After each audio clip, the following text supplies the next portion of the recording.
8 राज्यों की 57 सीटों पर मतदान की प्रक्रिया लगातार जारी है और वोटिंग परसेंटेज भी सामने आया है। बिहार में 9 बजे तक 10.58% मतदान हुआ है। चंडीगढ़ में 9 बजे तक 11.64% मतदान हुआ है। हिमाचल प्रदेश में 9 बजे तक 14.35% मतदान हुआ है। झारखंड में 9 बजे तक 12.15% मतदान हुआ है। ओडिशा में 9 बजे तक 7.69% मतदान हुआ है। पंजाब में 9 बजे तक 9.64% मतदान, उत्तर प्रदेश में 12.94% मतदान, पश्चिम बंगाल में 9 बजे तक 12.63% मतदान हुआ है। तो आखिरी चरण और 8 राज्य 57 सीटें बेहद ही ज्यादा महत्वपूर्ण हैं। 9 बजे तक का क्या वोटिंग परसेंटेज है अलग अलग राज्यों से, वो हम आपको बता रहे हैं। और लगातार ये वोटिंग परसेंटेज से आपको रूबरू करवाते हुए किस तरीके से लगातार मतदान की प्रक्रिया जारी है। सुबह 7 बजे से ही तमाम मतदाता अपने मताधिकार का प्रयोग करने के लिए पोलिंग बूथ पर पहुंच रहे हैं। वोटिंग परसेंटेज आपको लगातार बता रहे हैं। जहां पंजाब में 13 सीटों पर मतदान हो रहा है, 9.64% वोटिंग परसेंटेज यहां देखने को मिला। उत्तर प्रदेश में 12.94% वोटिंग परसेंटेज। वहीं अब उत्तर प्रदेश की 13 सीटों पर भी मतदान लगातार जारी है, जहां का वोटिंग परसेंटेज भी आपको बता दें। बलिया में 9 बजे तक 13.42% मतदान हुआ है। बांसगांव में 9 बजे तक 10.37% मतदान हुआ है।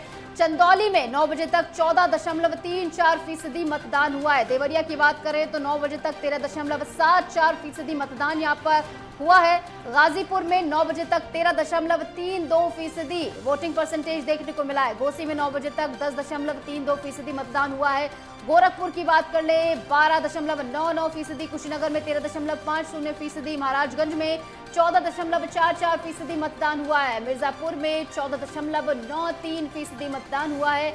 रॉबर्ट्सगंज में 10.74% मतदान हुआ है। वहीं सलेमपुर की बात कर ले 13.39% मतदान। वाराणसी प्रधानमंत्री मोदी का संसदीय क्षेत्र, जहां 12.66% मतदान प्रतिशत देखने को मिला है। तो यूपी में 13 सीटों का ये रण, जहां पर लगातार वोटिंग जारी है और इसको लेकर वोटिंग परसेंटेज भी आपको लगातार बता रहे हैं।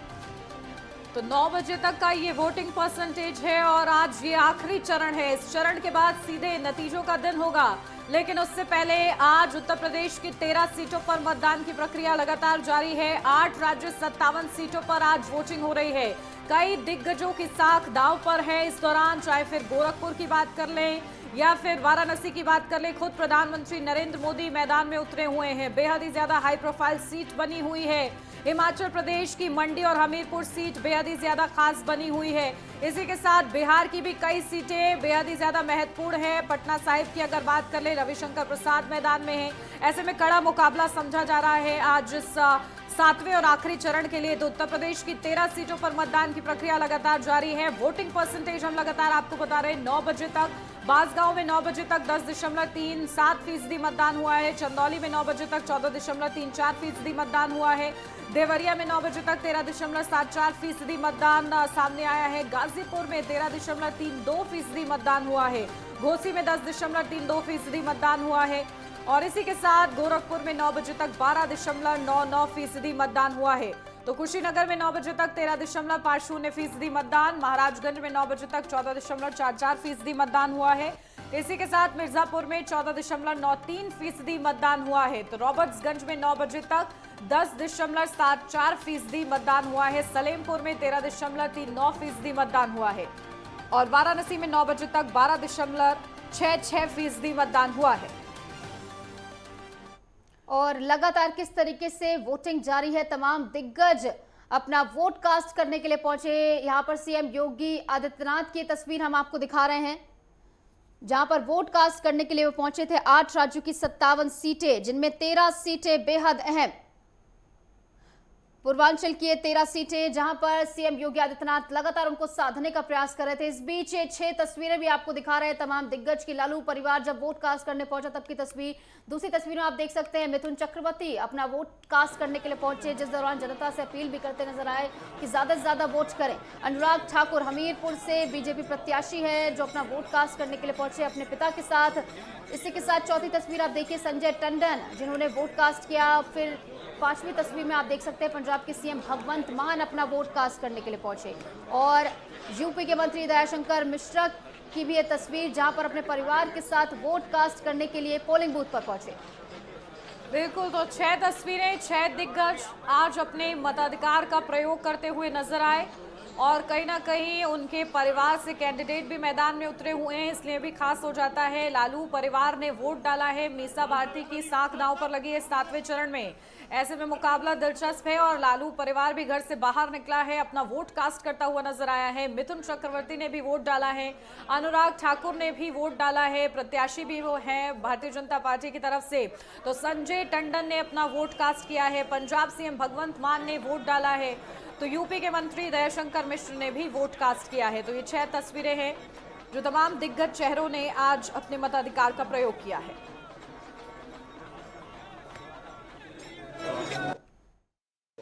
अपने पैतृक गांव विजयपुर में अपने बूथ पर आकर वोट देने का सौभाग्य प्राप्त हुआ और अपने बूथ पर सबसे पहला वोट मुझे देने का सौभाग्य प्राप्त हुआ।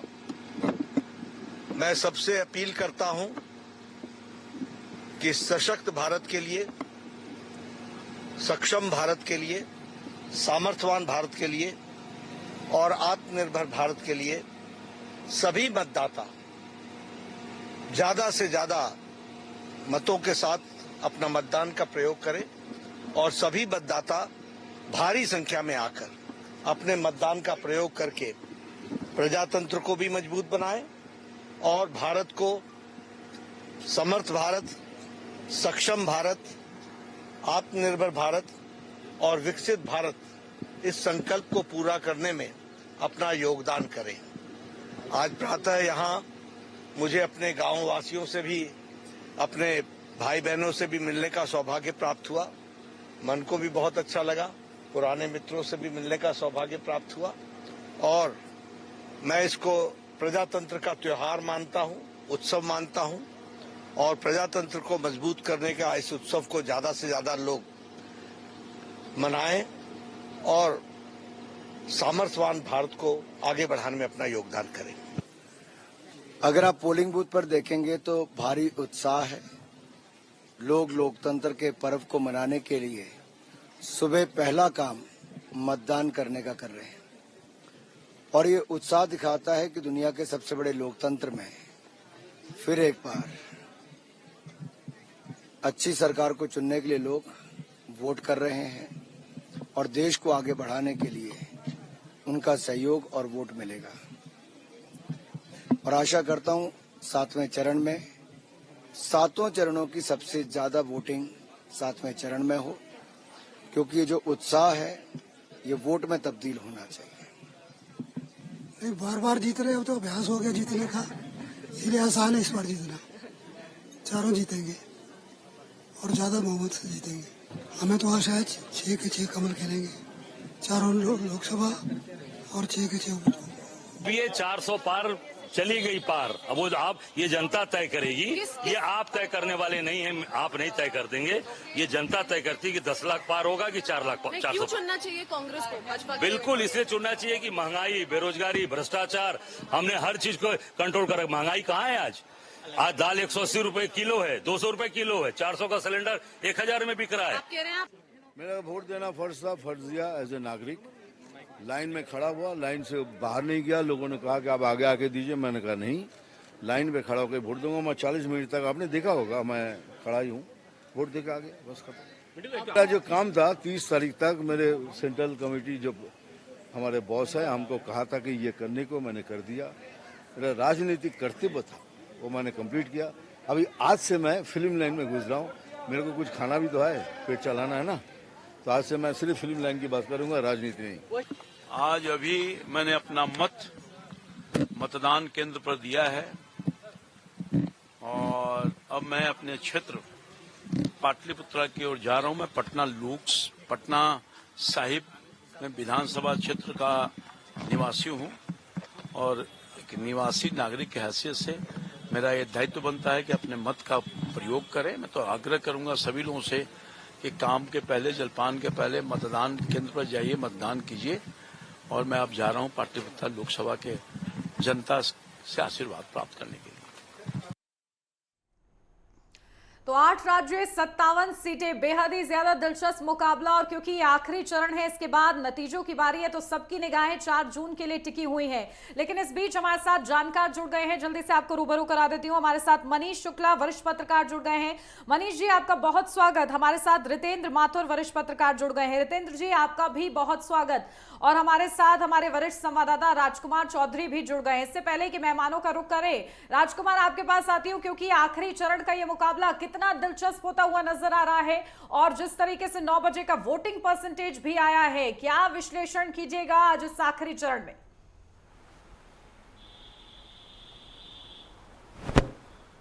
बिल्कुल उन्नति, स्वाभाविक तौर पर देखिए, दुनिया के सबसे बड़े लोकतंत्र का महापर्व आज समापन की तरफ अग्रसर है। और ये 7वां चरण जो है, हम अगर पिछले 6 चरणों की बात करें तो जिन 6 चरणों में जिस तरीके से मतदान किया गया और 60% से ज़्यादा मतदान जो हुआ है, उसको बड़ा संतोषजनक माना जा सकता है। लेकिन आज भी देखना दिलचस्प होगा कि शाम को किस समय तक 6 बजे तक लोग किस तरीके से निकलते हैं और इसका परसेंटेज क्या रहता है। आज का जो चुनाव है, आज का जो ये 57 सीटें हैं, इन 57 सीटों में यदि बात करें तो बनारस की सीट की ज़रूर बात करनी होगी, जहां 4 लाख से ज़्यादा लीड से प्रधानमंत्री नरेंद्र मोदी 2 बार सांसद रहे हैं और तीसरी बार मैदान में हैं। तो स्वाभाविक तौर पर सारे देश नहीं बल्कि सारी दुनिया की नज़र इस बात पर रहेगी कि प्रधानमंत्री नरेंद्र मोदी की लीड बढ़ती है या नहीं। ये बहुत मायने होंगे आज जिस तरीके से राजनीतिक विश्लेषक अपनी बात को रखेंगे और परिणाम क्या निकलते हैं 4 तारीख को, ये देखना बड़ा दिलचस्प होगा। लेकिन इसी बीच में जो घटनाएं हो रही हैं, जो खबरें आ रही हैं पश्चिम बंगाल से, पश्चिम बंगाल में जिस तरीके से एक बूथ पर उठाकर ईवीएम को पानी में डाल दिया गया और वहाँ पर पुलिस को लाठीचार्ज करना पड़ा, पुलिस पर पथराव हुआ, ये बहुत शर्मनाक घटनाएं होती हैं। और किसी भी देश, प्रदेश, सरकार और वहाँ के प्रशासन के लिए स्वाभाविक तौर पर इसको बहुत बेहतर तरीके से नहीं माना जा सकता। और लोकतंत्र में हिंसा की कोई जगह नहीं है, क्योंकि हिंदुस्तान जो है एक अहिंसात्मक देश है और हमने जो आज़ादी हासिल की है उसको भी हमने कहीं ना कहीं अहिंसा के जरिए ही किया है, और अहिंसा परमो धर्मा। तो स्वाभाविक तौर पर एक संदेश जरूर देने की आवश्यकता है कि जो लोग वोट डालने के लिए जा रहे हैं वो पूरे अपने मनोयोग से, स्वतंत्र मतदान है, गुप्त मतदान है, अपने तरीके से मतदान करें। लेकिन इस तरीके की जो एग्रेसिव घटनाएं आ रही हैं उसके लिए स्वाभाविक तौर पर वहाँ के स्थानीय प्रशासन और चुनाव आयोग की भी जिम्मेदारी बन जाती है। और इस तरीके की घटनाएं जो होती हैं उन्नति, ये बहुत घातक होती हैं और बड़ी शर्मनाक होती है, क्योंकि आज हिंदुस्तान के अंदर जो चुनाव हो रहा है इसको पूरी दुनिया देख रही है। पूरी दुनिया इसलिए भी देख रही है क्योंकि हिंदुस्तान ने पिछले 10 सालों में जिस तरीके से अपना एक नया कीर्तिमान स्थापित किए हैं, हम लोग चांद पे पहुंचे हैं, सूरज की तरफ जाने की तरफ अग्रसर है। स्वाभाविक तौर पर बहुत सारी कमियां रहती हैं, क्योंकि और इन कमियों को सही करने का सिलसिला भी लगातार जारी है। चुनाव आयोग ज्यादा से ज्यादा प्रयास कर रहा है कि निष्पक्ष तरीके से चुनाव कराया जा सके। हमारे साथ वरिष्ठ पत्रकार रितेंद्र माथुर भी जुड़े हुए हैं। आपके पास आते हुए रितेंद्र जी, जो आखिरी चरण में चुनाव आ गया है, 18वीं लोकसभा का चुनाव अब अंतिम चरण में आ गया है, तो किस तरीके से आप देख रहे हैं कि 400 पार का जो नारा बीजेपी दे रही थी, आखिरी चरण की 57 सीटों में कहां जाता हुआ आपको दिख रहा है? 57 सीटें जो आखिरी की बची हैं आज, उसके इसके पहले 483 सीट्स पे 86 सीट्स पे इलेक्शन हो चुका है। अब आखिरी आज 57 सीटें हैं, तो 543 सीट्स कंप्लीट हो जाएंगी आज। तो इस समय जो दावा किया जा रहा है बीजेपी की तरफ से या एनडीए की तरफ से कि हम 400 पार जाएंगे, तो उनकी जो आज जो आंकड़े आए हैं उसके हिसाब से वो 400 पार जा रहे हैं, लगभग 400 से ऊपर चले जाएंगे। कुछ आंकड़े 425 बोलते हैं, कुछ उससे ज्यादा बोलते हैं, तो जो भी है 400 के आसपास चले जाएंगे, 400 से ऊपर जाएंगे। तो इस स्थिति में और वोटिंग परसेंटेज जरूर देश में 50% से आसपास रह रहा है। तो इसके पीछे क्या कारण है, वो तो कुछ मौसम का कारण भी हो सकता है और कुछ और भी कारण हो सकते हैं। और एक जो है कि जो एक मनोविज्ञान बनाने की कोशिश की जा रही है कि परसेंटेज कम है तो इसलिए इनकी जीत अधूरी है, तो या जीतेंगे तो अधूरी जीत मानी जाएगी। तो ऐसा मुझे नहीं लगता, नैरेटिव बनाने की बहुत सारी कोशिश की जा रही है, तो वो नैरेटिव जो है ज्यादा आगे चलने वाला नहीं है। 50% भी मतदान है, मतदान स्टेशन पे लोग जा रहे हैं, पोल कर रहे हैं, तो जितने और 5 साल में एक बार मतदाता को अपनी बात कहने का मौका मिलता है, जो वोट के जरिए वो अपनी बात कहता है।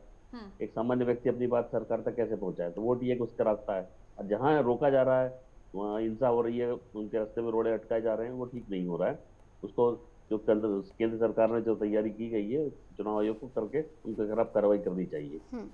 जी बिल्कुल, देखिए दिलचस्प मुकाबला है और कहीं ना कहीं लगातार ये माना जा रहा है कि पूरी तरीके से ट्रांसपेरेंसी के साथ ये चुनाव संपन्न होगा और क्योंकि आखिरी चरण बचा हुआ है। मनीष शुक्ला जी, आपके पास आती हूँ सीधा, क्योंकि ये 57 सीटें, लेकिन सबकी निगाहें कहीं ना कहीं वाराणसी पर टिकी हुई हैं क्योंकि खुद प्रधानमंत्री नरेंद्र मोदी मैदान में हैं। और अगर इतिहास की अगर मैं बात करूं तो 1996 से ये सीट कहीं ना कहीं भारतीय जनता पार्टी के खाते में रही है, अगर 2004 को छोड़ दिया जाए, जहां तक मुझे याद है। तो लेकिन इस हिसाब से मनीष जी अगर देखा जाए तो ये मुकाबला आप कैसा समझ रहे हैं? ये समझा जा रहा है कि एक तरफा मुकाबला है, लेकिन कहीं ना कहीं समाजवादी पार्टी और कांग्रेस इस बार साथ में है, लेकिन 2019 में 64% वोट बैंक जो है प्रधानमंत्री नरेंद्र मोदी ने अपने नाम किया था। कैसा मुकाबला 2024 की लहर में आप देख रहे हैं?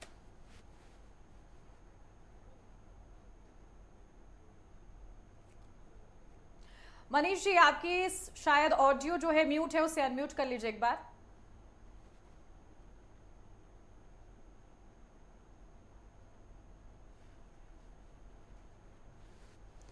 जी, अभी आपको आपकी आवाज मेरे तक नहीं पहुंच रही है मनीष जी। ठीक है रितेंद्र जी, आपसे भी यही सवाल रहेगा मेरा, इसको दुरुस्त कराते हैं, उसके बाद मनीष जी का मैं रुक करती हूँ। रितेंद्र माथुर जी, मेरी आवाज मिल रही है आपको? हाँ जी जी जी जी, मेरी आवाज आ रही है आपको? जी मेरी आवाज आ रही है? हेलो, हाँ जी, आपकी आवाज आ रही है मेरी सर। आवाज आ रही है? हाँ जी जी जी।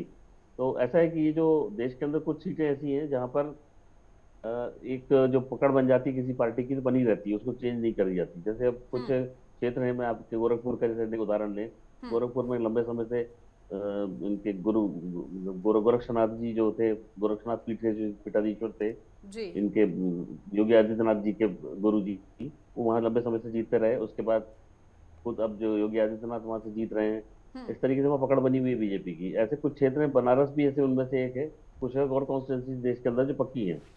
तो इस जगह इसी तरह का देखा जाए तो नरेंद्र मोदी जी जब वहाँ गए, अब पिछले 3 बार से बड़े मतों से जीत रहे हैं, इसलिए हाई प्रोफाइल सीट में से एक जाती है और देश विश्व भर में उसकी इस समय लोगों की नजरें हैं कि मोदी जी कितने वोटों से जीतते हैं। और खुद मोदी जी, आज चुनाव है, उस दिन वो मेडिटेशन कर रहे हैं कन्याकुमारी में, और कुछ लोग उनकी मेडिटेशन से खफा हैं तो वो कोर्ट में भी चले गए।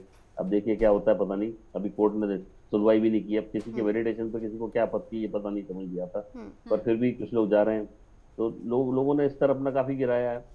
तो जहाँ रचनात्मक चिंतन होना चाहिए वहाँ वैमनस्य की राजनीति कर रहे हैं, वो ठीक, जो उनको ठीक लग रहा है वो कर रहे हैं, और जनता भी समझ रही है इस चीज की। खैर, दूसरी चीज है कि देश के अंदर इतने सारे लोग जो इस समय, आज जो अंतिम दौर है, इसके अंदर जो चुनाव के मैदान में जो लोग लगे हुए हैं, उनमें से सबसे जगह एक ही जगह, जैसे पूरी 13 सीटों पर पंजाब में चुनाव है। पंजाब के अंदर एक सीट है आपकी ये पकड़ते हैं अपनी लुधियाना। लुधियाना के अंदर 70% लोगों ने अपना नामांकन पत्र भरा है। इसी तरह जहानाबाद जो बिहार में है, वह 73 लोगों ने अपना नामांकन भरा है। सबसे ज्यादा प्रतिशत एक साथ लोग मैदान में उतरे हैं, प्रत्याशी है वहाँ पे नामांकन भर के मैदान में लड़ रहे हैं। बाकी जगह 16 से ऊपर के आसपास के लोग हैं जो चुनाव मैदान में लड़ रहे हैं। और केंद्रीय मंत्री हमारे जो हैं, वो उनका भी आज दारोमदार है, उनके ऊपर भी लगा हुआ है। आर.के. सिंह हैं, अनुराग ठाकुर हैं, महेंद्र नाथ पांडे जी भी हैं, तो इस पंकज चौधरी, अनुप्रिया पटेल, इन सबके ऊपर जो है उनका चुनाव जो होना है, और पता है उनका निकलेगा। और उस तरीके से 2 फिल्मी अभिनेता हमारे, रवि किशन है, कंगना रनौत तो पहली बार चुनाव लड़ रही है, रवि किशन तो 2 बार चुनाव जीत चुके हैं, तो वो भी मैदान में है। तो इस तरीके से इन लोगों का सबकी, और पूर्व केंद्रीय मंत्रियों में रविशंकर प्रसाद मैदान में है। इसी तरह रामकृपाल यादव जी अभी थोड़ी देर पहले आपके चैनल पे बोल रहे थे, रामकृपाल जी, और प्रताप चंद्र सारंगी उड़ीसा से आते हैं, वहाँ भी 3 सीटें बची हैं उड़ीसा में, जहाँ उनके ऊपर मतदान है आज, वहाँ पे उनका भी आज पोलिंग हो रहा है। तो इस तरीके से बहुत सारी जगह है हमारे देश के अंदर जहाँ अच्छा चुनाव, अच्छा रोचक चल रहा है आज का, और लोगों की तरफ ध्यान देने वाली दिन है। और आज का जैसे चुनाव समाप्त होता है तो फिर आप एग्जिट पोल्स की बात आएगी। अगर आप एग्जिट पोल्स जैसे हैं तो शाम को पता चलेगा कैसा कैसे लोग अलग अलग चैनल्स अपना सर्वे देते हैं। पर अब अपने को ही देखना है कि नेक्स्ट अब 2 दिन बाद चुनाव परिणाम आ ही जाएंगे। आज 1 तारीख होगी, 4 तारीख को और उसका चुनाव इंतजार परिणाम आ सभी को जाएंगे। रहेगा कि और आज आखिरी चरण में जो तमाम दिग्गज है उनकी किस्मत का फैसला भी ईवीएम में कैद हो जाएगा। राजकुमार हमारे साथ लगातार बने हुए हैं। राजकुमार, 2014 और 2019 में हमने देखा मोदी लहर में प्रधानमंत्री मोदी के चेहरे पर जनता ने वोट भर दिए और इस बार पॉलिटिकल पंडित ये कहते नजर आ रहे हैं कि इस बार कैंडिडेट्स पर भी ध्यान दिया जा रहा है। आप ग्राउंड जीरो पर गए हैं, जनता से मुखातिब हुए हैं, उनसे उनके मुद्दे जाने। क्या आपको लगता है कि इस बार कैंडिडेट्स को देखा जा रहा है या फिर पिछली बार की तरह प्रधानमंत्री मोदी के चेहरे पर ही पूरी जनता वोट करती नजर आ रही है?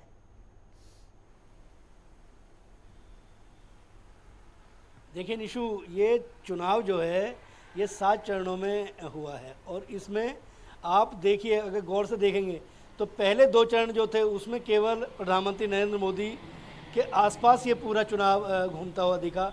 उन्होंने लोगों को गारंटी दी और फिर गारंटी की गारंटी भी दी, लेकिन धीरे धीरे तीसरे और चौथे चरण में ये चुनाव धीरे धीरे बहुत सारे ऐसे बयानों की तरफ गया।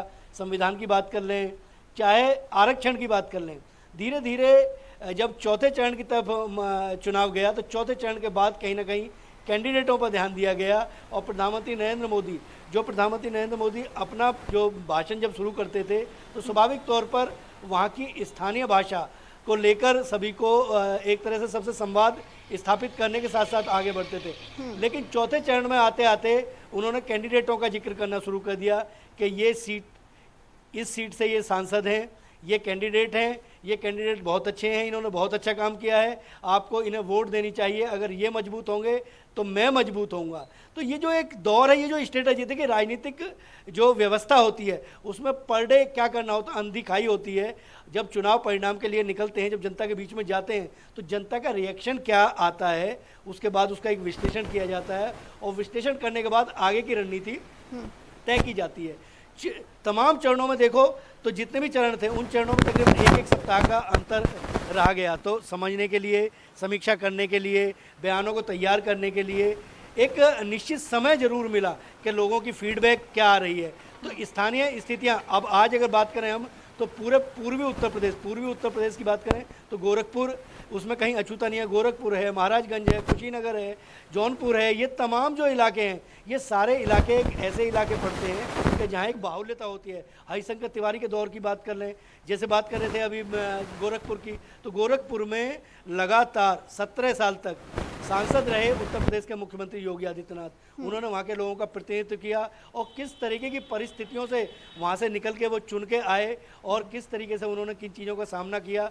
तमाम तरह की जो व्यवस्थाएं, आज वो मुख्यमंत्री हैं, लेकिन गोरखपुर में गोरक्ष धाम जो है उसकी एक बहुत महती भूमिका है। उसी से लगा हुआ बिल्कुल कुशीनगर है, बलिया है। बलिया की बात करें तो बलिया बिल्कुल बिहार से लग जाता है। चंद्रशेखर वहाँ के सांसद रहे हैं, प्रधानमंत्री दिया है बलिया ने। तो एक इस तरीके का राजनीतिक अवेयर है वहाँ पे लोग, किस तरीके की परिस्थितियाँ बनती हैं, किस तरीके के परिणाम निकलते हैं, ये देखना बड़ा दिलचस्प होगा। लेकिन एक बात जरूर तय है कि इस बार जो चुनाव है उस चुनाव को अगर 7 चरणों में देखें तो पहले चरण में मुद्दा कुछ और था, दूसरे चरण में फिर बयान बदले, तीसरे चरण में, चौथे, 5वें चरण और अंतिम चौथे चरण के बाद जो लास्ट के 3 चरण थे उनमें कहीं ना कहीं निशु जो कैंडिडेट थे वो कैंडिडेट भी आगे आए और उनको प्रधानमंत्री ने आगे लाने का प्रयास किया।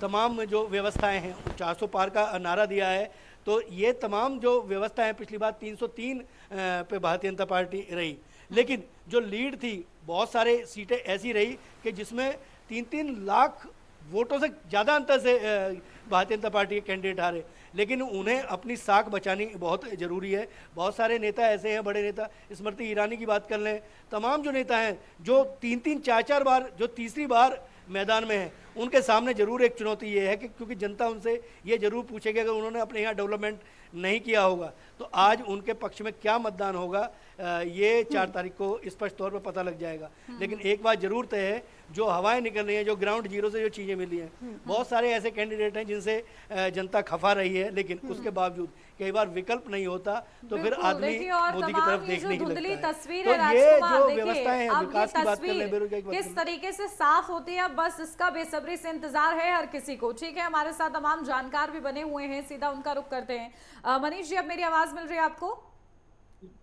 जी, मनीष जी, देखिए मुकाबला, मैंने उत्तर प्रदेश की बात की तो वाराणसी का जिक्र हुआ, लेकिन अब उससे थोड़ा सा आगे बढ़ते हैं और पंजाब की बात करते हैं, क्योंकि पंजाब की भी 13 सीटों पर जो मुकाबला है बेहद ही ज्यादा दिलचस्प इसलिए भी है क्योंकि इस बार भारतीय जनता पार्टी जो है अकाली दल से अलग होकर लड़ रही है, सभी सीटों पर लड़ रही है। और इसी के साथ जो चौतरफा मुकाबला पंजाब में बना हुआ है, क्या समीकरण आप बनते बिगड़ते वहां पर देख रहे हैं? क्योंकि विधानसभा में जिस तरीके से आम आदमी पार्टी ने अकेले बहुमत हासिल किया, उसने सभी को चौंकाया था, तो इस बार लोकसभा का मुकाबला पंजाब में आपको कैसा लग रहा है?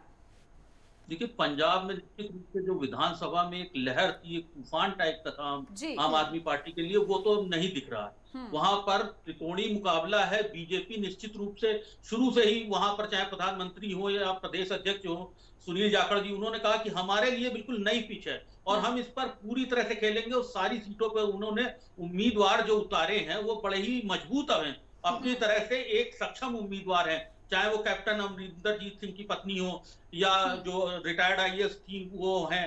तो कई सीटें ऐसी हैं जहां पर सीधा सीधा बीजेपी का भी मुकाबला है। और वहां पर जो कुछ समय पहले तक जो किसान आंदोलन की बयार चल रही थी वो भी धीरे धीरे कम हुई है। तो भाजपा का पंजाब में अपने आप में स्कोप बना हुआ है, लेकिन निश्चित रूप से मुख्य लड़ाई में आम आदमी पार्टी है, कांग्रेस है और शिरोमणि अकाली दल पहली बार जो है वो भाजपा से अलग होकर लड़ रही है। तो उसका नुकसान उसको अपने आप में उठाना पड़ेगा। अगर भाजपा का जो एक हिंदू वोटर है और वहां का जो शिरोमणि अकाली दल का सिख वोटर है, अगर ये दोनों मिलकर चुनाव लड़ते तो निश्चित रूप से परिस्थितियां कुछ और होती। लेकिन इस समय शिरोमणि अकाली दल को भी बहुत बड़ा नुकसान उठाना पड़ेगा और निश्चित रूप से वो कहीं 3rd या 4th नंबर पर ना आ जाए। और बीजेपी को जो भी सीटें मिलेंगी वो गेन ही होंगी। पंजाब में बीजेपी अपर हैंड पे ही रहेगी, भले ही उसको 3 सीटें आ रही हैं, तो 3 सीटें भी जीतना, वहां पर एक जिस तरह का माहौल बना रहा और किसान आंदोलन चला रहा, उसके बाद में जो परिणाम आएंगे वो अपने आप में एक आश्चर्यजनक हो सकते हैं। और पंजाब में बीजेपी को इस बार अपर हैंड मिलना है और उसका आप देखिएगा हरियाणा में भी प्रभाव होगा। निश्चित रूप से हरियाणा में भी सीटें कम हो रही हैं कुछ, लेकिन यह है कि बीजेपी पिछले परफॉर्मेंस से बहुत ज्यादा बुरा नहीं करने जा रही है। जो एंटी इनकम्बेंसी है पंजाब में या हरियाणा में वो दिख रही है। लेकिन ओवरऑल अगर हम बात करें तो ये एक ऐसा चुनाव हो रहा है लोकसभा का जहां पर एंटी इनकम्बेंसी नाम की चीज नहीं है, जहां पर सरकार विरोधी हवा नहीं चल रही है। विपक्ष अच्छा लड़ रहा है, विपक्ष ने गठबंधन किया है, अलग अलग राज्यों में जो क्षेत्रीय दल है विपक्ष के वो बहुत अच्छा लड़ रहे हैं। लेकिन एक मुकाबला सीधे तौर पर वो बीजेपी को चुनौती देने वाला वो कहीं भी राष्ट्रीय स्तर पर नहीं दिख रहा है और ये एक अपर हैंड है। बाकी तो 4 जून को रिजल्ट आएगा और आखिरी चरण आते आते सारी चीजें आज दिखी रही है कि इतनी ज्यादा गर्मी पड़ रही है और जनता फिर भी अगर 9 बजे तक 12% के करीब मतदान हुआ है तो अपने आप में एक शुभ संकेत है कि जनता कहीं भी निगेटिव नहीं है, पॉजिटिव होकर वोट कर रही है। बिल्कुल, जो वोटिंग परसेंटेज अब तक सामने आया है उसको देखते हुए कहा जा सकता है कि संतोषजनक है। पहले के मुकाबले जो वोटिंग परसेंटेज हमने 6 चरणों में देखा उसके मुकाबले काफी संतोषजनक ये वोटिंग परसेंटेज देखने को मिल रहा है। इस बीच हमारे साथ प्रोफेसर मजहर नकवी भी जुड़ गए हैं, राजनीतिक विश्लेषक हैं। बहुत बहुत स्वागत है आपका सर, बात बिहार की कर लेते हैं। बिहार में जिस तरीके से हमने एक उफान आते हुए देखा जब आरजेडी जेडीयू में टकराव हुआ और दोनों अलग अलग हो गए, जिस तरीके से बिहार की राजनीति में हम देख रहे हैं, तेजस्वी यादव ने इंडी गठबंधन का मोर्चा संभाला हुआ था, 200 से ज्यादा उन्होंने जनसभाएं की, लगातार प्रचार करते नजर आए, तबियत खराब होने के बावजूद भी लगातार प्रचार करते नजर आए। तो यहां पर आप विपक्ष को किस तरीके से देख रहे हैं, किस स्थिति में है बिहार में विपक्ष?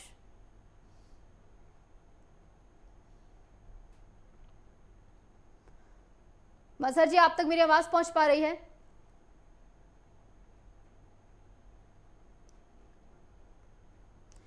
चलिए, मजहर जी तक हमारी आवाज नहीं पहुंच पा रही है। यही सेम सवाल मेरा मनीष जी आपसे रहेगा। देखिए, जहां तक विपक्ष की बात करें बिहार में, तो बिहार में जो एक्स फैक्टर है वो खुद मुख्यमंत्री नीतीश कुमार हैं। आप ये देखेंगी 2000 के बाद से जो भी चुनाव हुए हैं उनमें जीत उसी की हुई है जहां नीतीश कुमार खड़े रहे। भले ही आज नीतीश कुमार की जो छवि हो वो ऑल टाइम बिल्कुल लो चल रही हो, उनकी एक इमेज जो है वो पलटू राम की बन गई है, अविश्वसनीय नेता की बन गई है, लेकिन उसके बावजूद जो उनका वोट परसेंटेज है वो बिल्कुल स्थिर है और वो वोट परसेंट जिसके साथ जुड़ता है सत्ता उसी के साथ आती है। यहाँ पर आप देखेंगे कि बीजेपी के लिए एक माहौल है। हालांकि आरजेडी की अगर बात करें तो तेजस्वी यादव ने सबसे ज्यादा सभाएं की हैं और तेजस्वी यादव की सभाओं में बहुत बड़ी भीड़ आई है, जो पिछली बार विधानसभा चुनाव में हुआ था। तेजस्वी गेन कर रहे हैं, लेकिन ये कितना उनको वोटों में कन्वर्ट कर पाते हैं ये महत्वपूर्ण बात होगी। भाजपा अपनी सीटें जो है वो बचा के ले जा रही है। अब जेडीयू किस तरह से परफॉर्मेंस करती है वो निश्चित रूप से रिजल्ट में दिखेगा। जहां पिछली बार था बीजेपी ने करीबन 39 सीटें जीती थी 40 में से, तो इस बार अगर 35 के करीब भी आती है तो वो बीजेपी के लिए एक महत्वपूर्ण सीटें होंगी और बहुत ज्यादा नुकसान की स्थिति नहीं होगी। वो भी इसलिए क्योंकि तेजस्वी को बहुत ज्यादा बिहार में एक महत्वपूर्ण जो है वो भीड़ मिल रही है। ये अपने आप में एक महत्वपूर्ण बात है। जी बिल्कुल। और देखिए कौन लीड लेता है बिहार में, ये देखना महत्वपूर्ण होगा, क्योंकि बिहार की सियासत में काफी ज्यादा उलटफेर जो है सभी ने देख लिए हैं। ठीक है रितेंद्र माथुर जी, आपके पास आती हूँ, क्योंकि देखिए मुकाबला दिलचस्प है अलग अलग राज्यों का। हम लोगों ने बिहार के बारे में भी बात की और पंजाब के बारे में भी बात की। अब बात करते हैं हिमाचल प्रदेश के बारे में, क्योंकि हिमाचल प्रदेश की 2 सीटें हमीरपुर और मंडी बेहद ही ज्यादा दिलचस्प है। बड़े बड़े लड़ैया वहां से उतारे गए हैं, क्योंकि कंगना रनौत पहली बार मैदान में है। अनुराग ठाकुर का भी कामकाज और एक्सपीरियंस जो है सभी ने देखा है। ऐसे में कैसा मुकाबला आप वहां पर समझ रहे हैं, क्योंकि जिस तरीके से कंगना रनौत ने ललकारा है विक्रमादित्य सिंह को शहजादे करके, कहीं ना कहीं एक जो मुकाबला है वो छोटे स्तर पर हिमाचल प्रदेश में देखने को मिला, जो नेशनल स्तर पर हम लोगों ने देखा। जी, कंगना रनौत जो है अभी पहली बार चुनाव लड़ रही है मैदान में, और उनकी जो अभी तक की जो गतिविधियां रही हैं वो काफी मुखर रही हैं। अब मुंबई में जब वो थी तो उनके ऊपर जरा सा एक घर पे बीएमसी ने जाके उनका घर तोड़ा था, तो उसको उन्होंने सीधा सीधा चीफ मिनिस्टर और सबको कटघरे में खड़ा करके बहुत ज्यादा उन्होंने किया। उसके बाद जो है सब लोगों ने उनको माना कि हाँ ये महिला लड़ जाती है। तो उस लड़ने की प्रकृति के कारण ही बीजेपी ने उनको मंडी से चुनाव में उतारा मैदान में, और वहां भी मुखर होकर लड़ रही है। वो एक जो उनकी एक छवि है, एक जो किरदार निभाया उन्होंने रानी लक्ष्मीबाई का, तो रानी लक्ष्मीबाई वाले किरदार का भूमिका निभाती है वहां जाके, इसलिए उन्होंने वो वीरभद्र सिंह जी के बेटे आदित्य सिंह जी को वहां जाके सीधा चुनौती दी, और उसके कारण उन्होंने चाह रही है कि यहाँ पे चुनाव जीते। अच्छा चुनाव चल रहा है वहाँ पे, और उनकी मुखर आवाज के कारण ही चुनाव मजबूती से उतरा है मैदान में। दूसरी तरफ अनुराग ठाकुर जो उनका तीसरा मुकाबला है वहाँ पे, तीसरी बार लगातार वहां से चुनाव मैदान में है। वैसे हिमाचल के अंदर लोग जनरली दूसरी बार रिपीट नहीं करते कैंडिडेट्स को, पर एक कैंडिडेट दूसरी तीसरी बार रिपीट हो रहा है तो उसके लिए संभावना बढ़ जाती है। मतलब ऐसा काम ठीक कर रहे हैं वहाँ पे। तो चार ही सीटें, 4 में से 2 सीटों का हिसाब ये हो गया। बाकी जगह भी हिमाचल के अंदर पिछली बार जो हुआ कांग्रेस जीती, उसके बाद लोगों को ये समझ में आया कि ये कांग्रेस जीत तो जरूर जाती है पर काम लोगों का नहीं करती। फिर कांग्रेस के अपने अंदर भी बहुत ज्यादा मतभेद हुए। जैसे राज्यसभा के पिछले चुनावों के अंदर कांग्रेस के लोगों ने अपने कांग्रेस के खड़े प्रत्याशियों को हराया। अब अभिषेक मनु सिंह भी बड़े एडवोकेट हैं और इस समय सुप्रीम कोर्ट में प्रैक्टिस कर रहे हैं, पर उनको इसलिए राज्यसभा के चुनाव में हरा दिया गया। लोगों ने वोट नहीं दिए विधायकों ने कि ये आदमी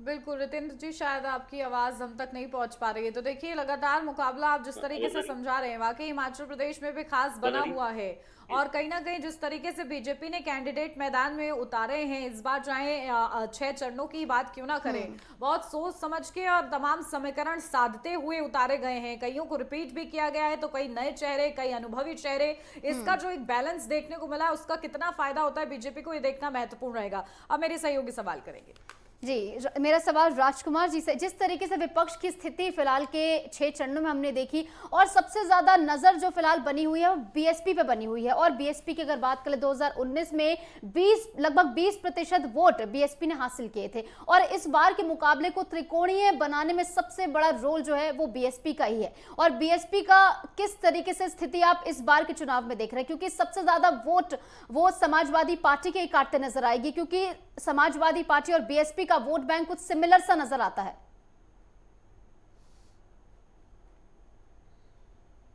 देखिए निशु, अगर बहुजन समाज पार्टी की बात करनी है तो हमें बहुत पीछे चलना होगा। 1984 के आसपास जब इस पार्टी का गठन हुआ, तो उससे पहले काशीराम जो थे उन्होंने एक अभियान शुरू किया और लोगों को जगाने का प्रयास किया, अपने दलित वर्ग के लोगों को जगाने का प्रयास किया। DS4 का गठन किया, वाम सेफ का गठन किया, और वाम सेफ ऐसा संगठन खड़ा किया उन्होंने कि जिसमें सरकारी कर्मचारी थे, केवल उन्हीं को रखा। आर्थिक तौर पर एक मिशन को वो आगे लेके गए और बहुजन समाज पार्टी की स्थापना 1984 में की। आप देखिए उत्तर प्रदेश एक विशाल प्रदेश है, उस प्रदेश में पूर्ण बहुमत की सरकार चलाने वाली बहुजन समाज पार्टी, अगर पिछले विधानसभा चुनाव की बात करें तो केवल 403 में एक विधानसभा सीट पे केवल चुनाव जो है वो जीत पाए। तो उपस्थिति जो है वो कहीं ना कहीं नगण्य हो गई। लेकिन अगर पिछले लोकसभा चुनाव की बात करें तो उत्तर प्रदेश में उनकी 5 सीटें थी, लेकिन बिहार में बहुत बड़ा तबका ऐसा है कि कि जहाँ पे बहुजन समाज पार्टी का वोटर है, दलित वोटर जो है वो कहीं ना कहीं फैक्टर की भूमिका में आता है। लेकिन क्योंकि इस चुनाव में अगर देखा जाए तो मायावती ने कहीं भी एग्रेसिव होकर चुनाव नहीं लड़ा। उन्होंने कहीं ना कहीं लॉन्च किया अपने भतीजे को आकाश होती है, जैसे बोलते हैं जो कहते हैं हो रहा तो मोदी जी योगी जी के लिए होता है, तो धन्यवाद दूंगा। जो बोलते हैं उसका उल्टा ही होता है।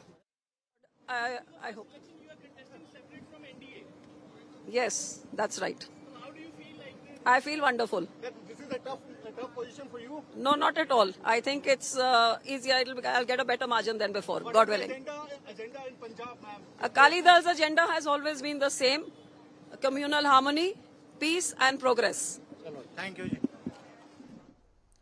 तो देखिए हरसिमरत कौर बादल को आप सुन रहे थे, लगातार वो जीतती आ रही हैं और ऐसे में उन्होंने विश्वास जताया कि अब बड़े मार्जिन से एक बार फिर से वो जीतने वाली हैं। तो देखिए राजकुमार ने जिक्र किया बीएसपी वोट बैंक का। अब आगे बढ़ते हैं, हमारे साथ मेहमान भी लगातार बने हुए हैं। मनीष जी, सीधा आपके पास आती हूँ क्योंकि देखिए मुकाबला दिलचस्प इसलिए भी रहा कि प्रचार प्रसार तो थम गया, लेकिन कहीं ना कहीं जो बयानबाजी है वो आखिरी मोमेंट तक जारी रही है। जिस तरीके से प्रधानमंत्री नरेंद्र मोदी साधना में तल्लीन हुए तो उसको लेकर भी सवाल उठाए गए कि आखिर ये सब क्यों हो रहा है, ये इतना ज्यादा हाईलाइट क्यों किया जा रहा है, क्या ये प्रोपोगंडा है। तो जब इस तरीके के सवाल उठ रहे हैं, लेकिन पीएम मोदी जो पैटर्न फॉलो करते आ रहे हैं 2014 से, इस बार भी उन्होंने वही फॉलो किया है। फिलहाल इसका प्रभाव मतदाताओं पर क्या पड़ेगा?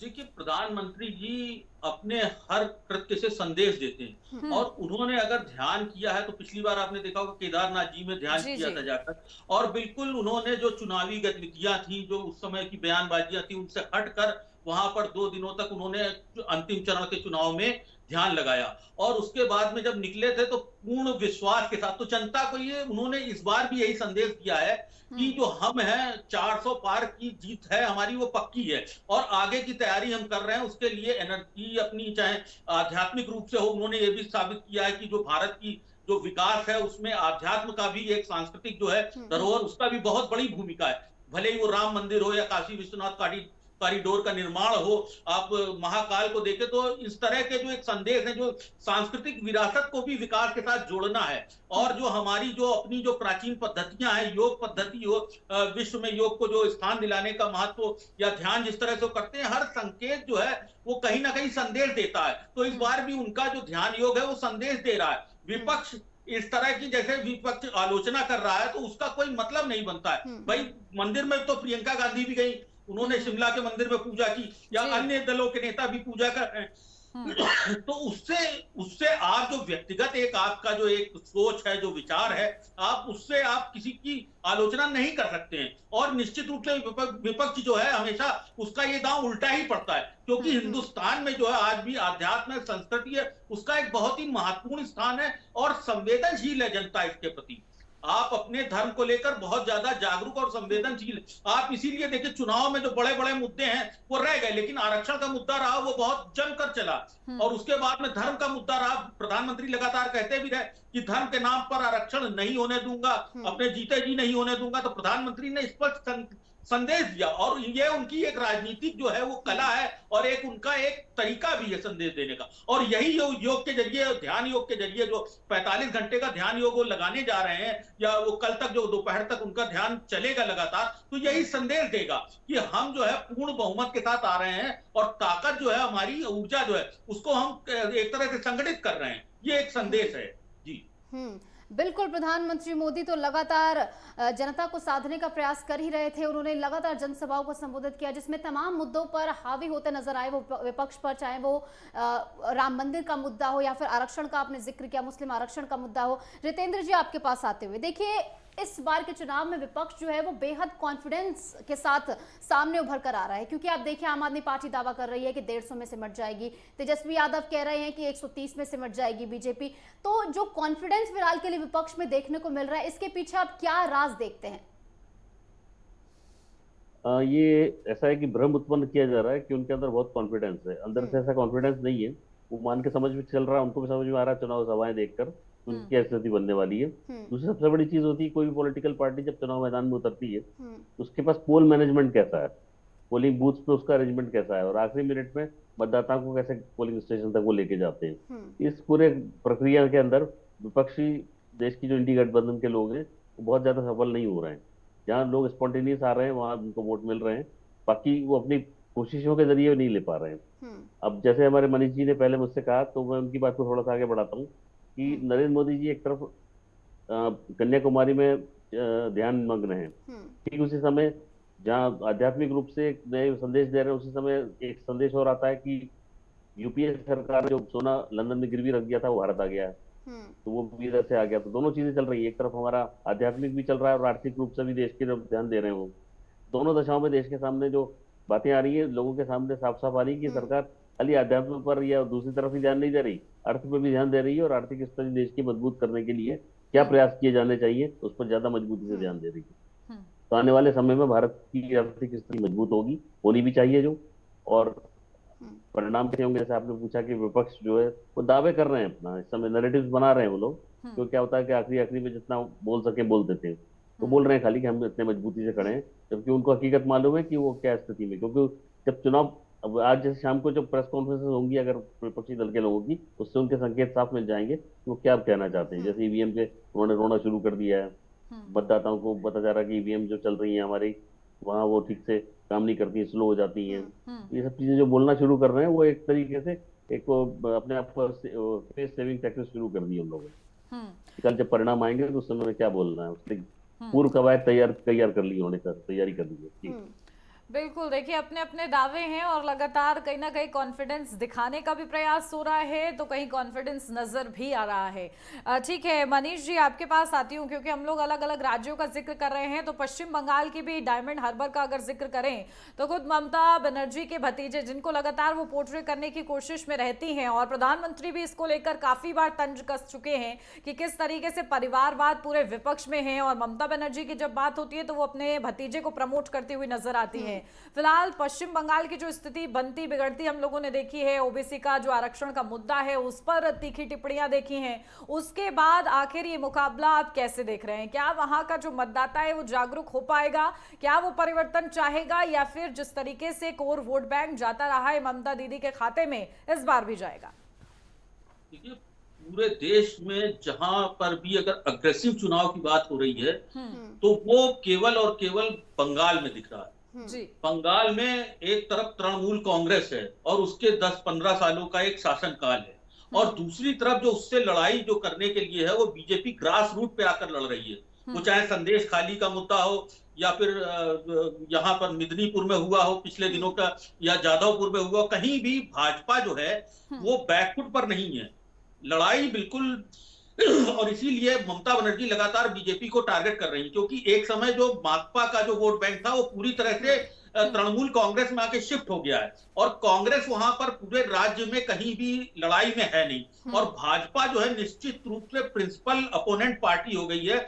जो विपक्ष मूल रूप से है वो भाजपा है, और भाजपा का जो अपना वोट बैंक है वो हिंदू वोट बैंक है, जो हिंदुत्व की इनकी राजनीति जिस तरह की है। और ममता बनर्जी ने जो पिछले कुछ सालों में, जैसे अभी आपने कहा कि ओबीसी जो 2010 से ओबीसी का ऑर्डर जो हाईकोर्ट ने कैंसिल किया, उसमें मुसलमानों की जो जातियां थी उनको जो आरक्षण देने का काम किया था, जो जोड़ने का काम किया था, या बांग्लादेश से आए अनियंत्रित जो प्रवासी हैं उनको, जो शरणार्थी हैं उनको आपने भारतीय नागरिकता देने का काम किया हो, उनको आधार कार्ड बनाने का काम किया हो, उनको वोटर कार्ड बनाने का काम किया हो। तो ये चीजें बीजेपी प्रमुखता से मुद्दे उठा रही है और जमीनी मुद्दों पर लड़ाई हो रही है। वहां पर एक तरफ जो है वो आपने देखा होगा बंगाल शुरू से ही जो एक खोर राष्ट्रवाद है उसकी विचारधारा को लेकर चलता है, और एक बंगाली अस्मिता है, माँ माटी और मानुष, उस पर राजनीति होती है। तो बीजेपी इस बार दोनों का एक जो संगम बनाकर चल रही है उससे निश्चित रूप से बीजेपी को एक अपर हैंड है। और आप देखिएगा कि बंगाल के जो चुनाव नतीजे हैं वो बहुत ही चौंकाने वाले होंगे,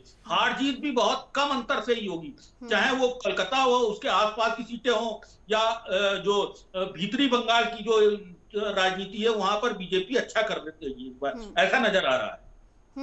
बेशक जो एग्जिट पोल्स निकलकर सामने आए उसमें भी यही देखने को मिल रहा है कि बीजेपी एक बार फिर से यहाँ पर अपनी सरकार बनाती नजर आ रही। देखना होगा, बहरहाल 4 जून को इसका फैसला आएगा। आपके पास आते हुए राजकुमार, जिस तरीके से यादव वोटर्स की बात की जाए तो यादव वोटर्स हमेशा से समाजवादी पार्टी का एक लॉयल वोटर रहा है, लेकिन हमने पिछले चुनावों में देखा है कि बीजेपी यादव वोटर्स में सेंध लगाती है और कहीं ना कहीं कामयाब होती भी नजर आती है। तो क्या इस बार भी ये शिफ्ट देखने को मिल रहा है यादव वोटर्स का बीजेपी की तरफ?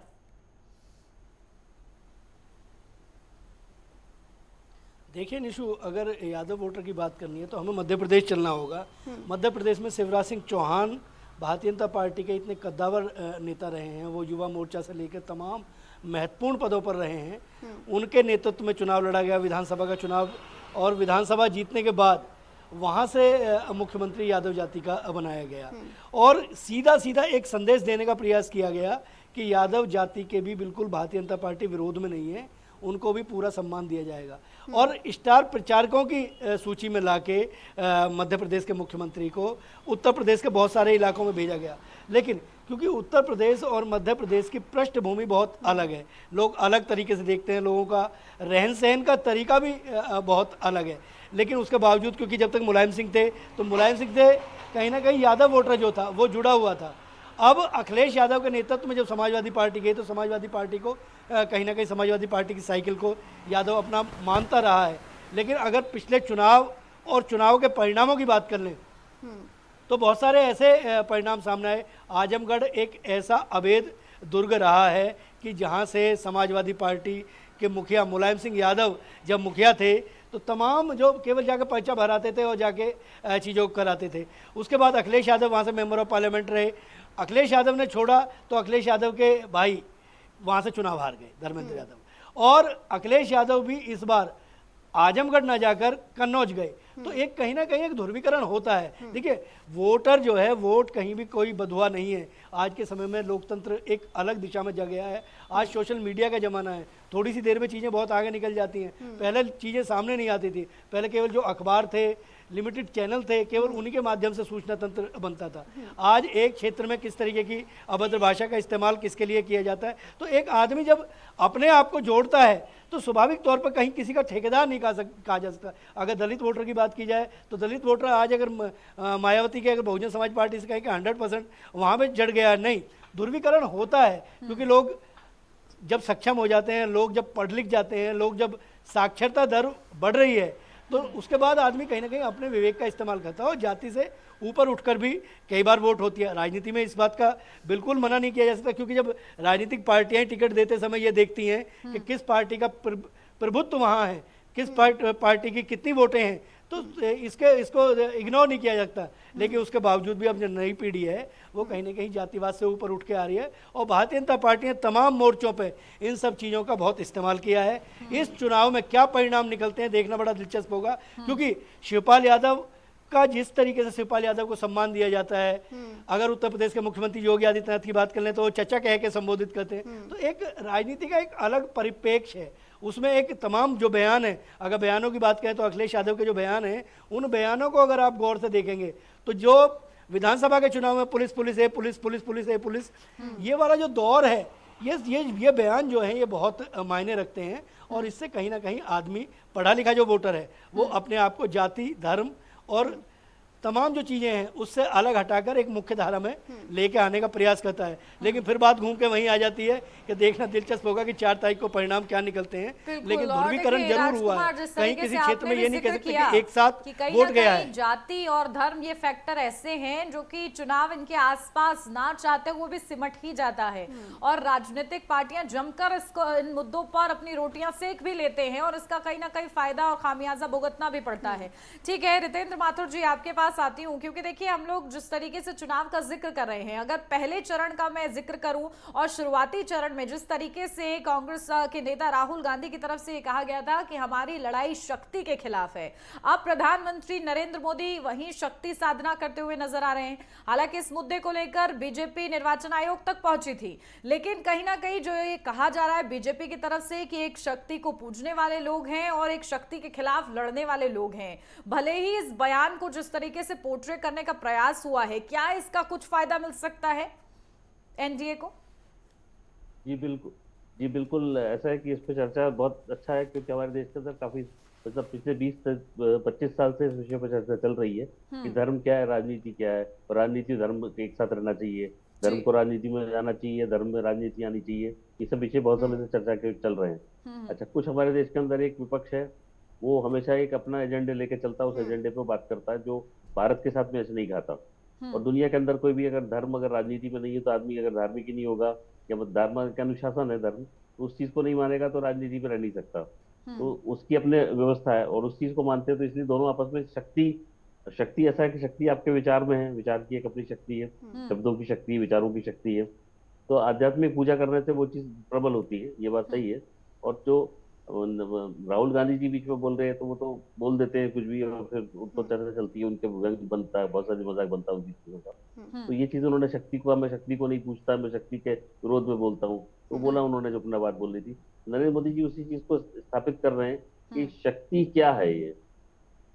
तो हम जो चिंतन कर रहे हैं, हमें देश की जरूरत है उसको समझ रहे हैं। शक्ति मतलब एक खाली आध्यात्मिक शक्ति नहीं है, धार्मिक शक्ति नहीं है, सांस्कृतिक शक्ति भी है, आर्थिक शक्ति भी है और पूरे देश की संपूर्ण विकास की शक्ति भी है। सब चीजें एक साथ उन्होंने समाहित करी है और ये चीज स्थापित कर रहे हैं जाके, और ये इसका फायदा मिल रहा है बीजेपी को, क्योंकि ये एक मात्र राजनीतिक पार्टी है जो इस विषय को चला रही है।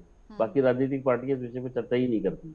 उनके पास ना तो इस तरीके का सोच है, न इस तरीके के विचार हैं, न इस तरीके की बात सामने रखने की तरीका है, वो चीज नहीं आ रही उनके सामने। वो एक ऐसा एजेंडा लेके चलते हैं जो भारत के साथ नहीं जोड़ता, तो वो भारतीयता के साथ नहीं जोड़ने के कारण उसका प्रभाव पड़ता है। और ये इस चीज को लोगों ने माना है, क्योंकि धर्म के ऊपर बहुत सारी चर्चा हुई, सुप्रीम कोर्ट ने भी एक वर्डिक्ट दिया, और यहाँ तक कि जो धर्म का जो शब्द का जो संविधान का हिंदी पार्ट बना, उसके अंदर उन्होंने धर्म को देखा, उसको धर्मनिरपेक्ष जो शब्द था उसको हटा के उसकी जगह उन लोगों ने पंथ निरपेक्ष शब्द का इस्तेमाल बिल्कुल किया। देखना होगा कि आखिर इस भक्ति की शक्ति से क्या हासिल होता है प्रधानमंत्री नरेंद्र मोदी को 2024 की लहर में, वो आखिर क्या करके दिखाते हैं, इस पर नजरें रहेंगी। बहुत शुक्रिया आप सभी का इतने अच्छे से विश्लेषण करने के लिए हमारे दर्शकों के लिए।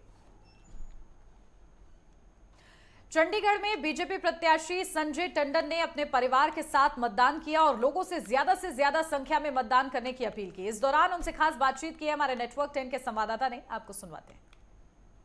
मुकाबला नहीं है, बिल्कुल एक तरफा है। मोदी जी की तरफ सारे वोट जा रहे हैं और कमल खेल रहा है। वोटरों से किस तरीके की अपील? 6 चरणों में कब मतदान हुआ है, चंडीगढ़ में कैसे देख रहे हैं? चंडीगढ़ मुझे लगता है एक रिकॉर्ड कायम करेगा आज वोटिंग परसेंटेज के अंदर।